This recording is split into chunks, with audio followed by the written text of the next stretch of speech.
GTFO is about a group of 4 people trapped in this underground complex, kept there against their will, forced down into the depths to fetch things or carry out different objectives for this unknown entity called the Warden. The underground complex has been abandoned for many years and it's been overrun by flesh-eating, grotesque monsters, and you want to get out of there.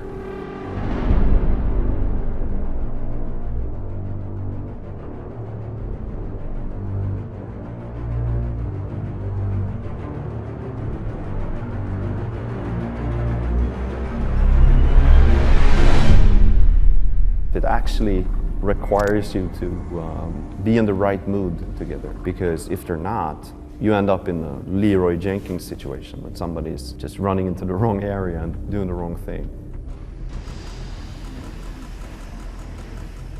You have survival horror levels of resources. You're almost always running out of ammunition. You're almost always running out of health. This sets a slower and more deliberate pace than other games you'd be likely to compare GTFO to. There's a lot of emphasis on exploration, stealth, and strategy. If you want to survive, you have to use all your tools and instincts to detect a combat situation before it happens. Prepare for it and control the action.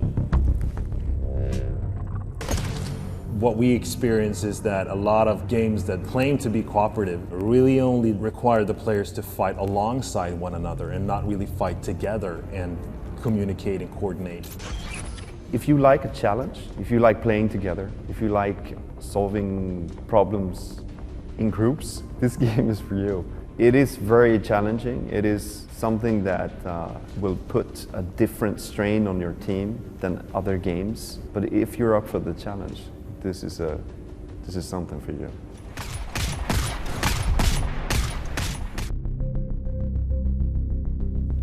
There's a lot of mysteries in the game. Who are the Warden? What's their agenda? How did you end up in the complex? What was the complex originally built for? Where do the monsters come from? And can you escape?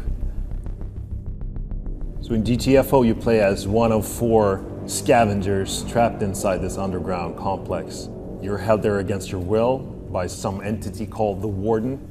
You're forced down into the complex every day to carry out different objectives, and you get to keep what you can scavenge from down there that the Warden aren't interested in. The story is not going to be told through a traditional story campaign mode, but rather through the free continuous updates of the game post-release. The 4 characters in GTFO is this sort of ragtag team of non-military game characters. A lot of the equipment is repurposed mining gear. They don't have the best weapons. They're not a special unit. We've created games before where the game characters are talking and bantering between one another. But for GTFO, we really want to take that to the next level. So we have created this proprietary system that can have the characters say different things, and it'll sort of adapt to the current situation and the conditions of the current gameplay session. Do not move.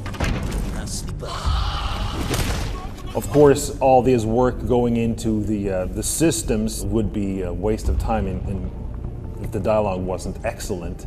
So we hired a professional writer to help us out. Adam Gascoigne is writing dialogue for the game, and he's been involved in some fantastic titles. These are characters, after all, that you as a player are going to spend a lot of time with, and it's important that there's things to take from, things to build the relationship on between the characters and between you as a player and the characters. My name is Ronan Summers. I play Hackett in GTFO. He's an Irish character, and despite being a cynic and a pessimist and all that stuff, he's also the kind of guy that's not going to let you down. He's a fun guy to play, and I think Adam, the writer, got it bang on with the character, and I feel like the character is really well written. It can be hard sometimes with action-y games to find those little character nuggets and really get that side of a three-dimensional human to come through. But I think GTFO has spent a lot of time on making sure that these characters are well designed, and that definitely makes it easier to play as well. Many games these days that I work on tend to have some level of choice or variation in the dialogue, but Very few have quite the level of distinction in the way that the same piece of information can be delivered to a player over and over and over again in so many different ways with so many different permutations, whether they're shouted or whispered or something in between, and depending on context and situation. It's pretty phenomenal. I think all that work is really going to pay off when the game comes out and the players get their hands on it. Fans are in for a treat in terms of just the dialogue system and the work that's gone into it. I think it's going to lead to some real replayability for people to just hammer at this thing for 100 hours on end.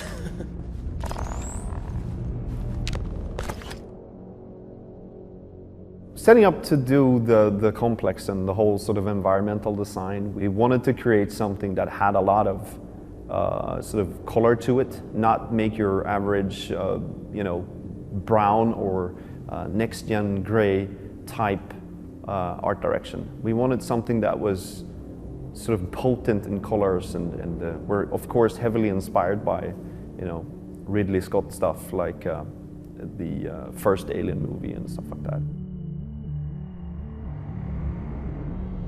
The quality we've managed to get to, we're really happy with, and I think people will sort of appreciate all the work we put down on it in the end, I hope. The sort of style of the environments are purposely picked to sort of start off in something that registers as something natural, normal, something you can understand, something you understand when you look at it, you understand what it is. It's not necessarily too sci-fi or too weird or too... It's actually trying to establish some sort of normal baseline for what the environment was, but also sort of rooted in some sort of reality. And then as players progress through the game, this will of course change and become, I guess, weirder and weirder.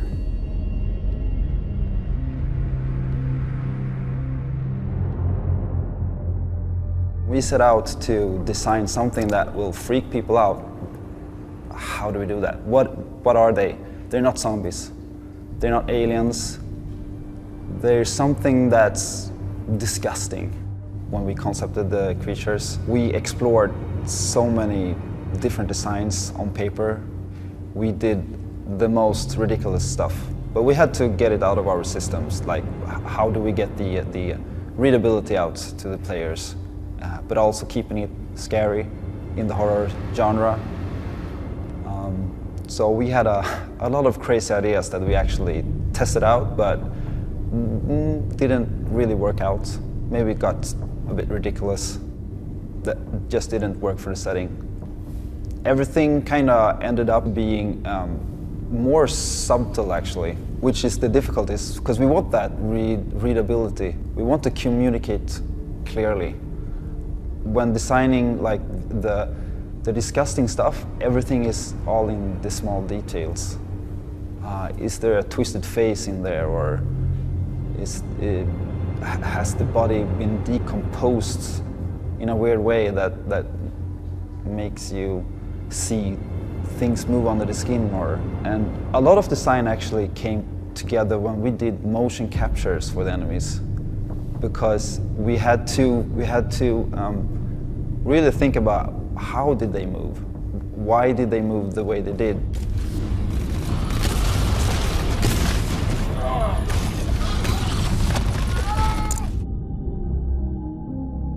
There's really no other genre of games or movies where sound is as important as in horror.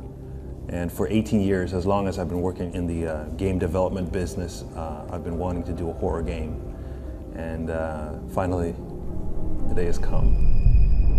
What we decided to do was start measuring all these little events and actions performed by the players and the monsters, like whether a monster is actually targeting you at the moment, or if you close a door and suddenly that monster doesn't have a line of sight to you, or you're running out of ammo, you're picking up more ammo, your teammate is downed. All these little things that affect your level of stress from second to second will influence the music and change its intensity or mood in subtle ways. And It makes for the most complex and dynamic music system that I've ever been involved with. From a style standpoint, the GTFO soundtrack is very different from the often empowering and in-your-face music I've done previously. The music in GTFO is much more subtle and conveys a feeling of dread and vulnerability. The way it's implemented with near-infinite combinations of random elements makes it unpredictable, and that helps make it very eerie. Weaving the music this tightly into the gaming experience has been a great technical challenge, and I can't wait to see players be absorbed into GTFO with the help of this soundtrack.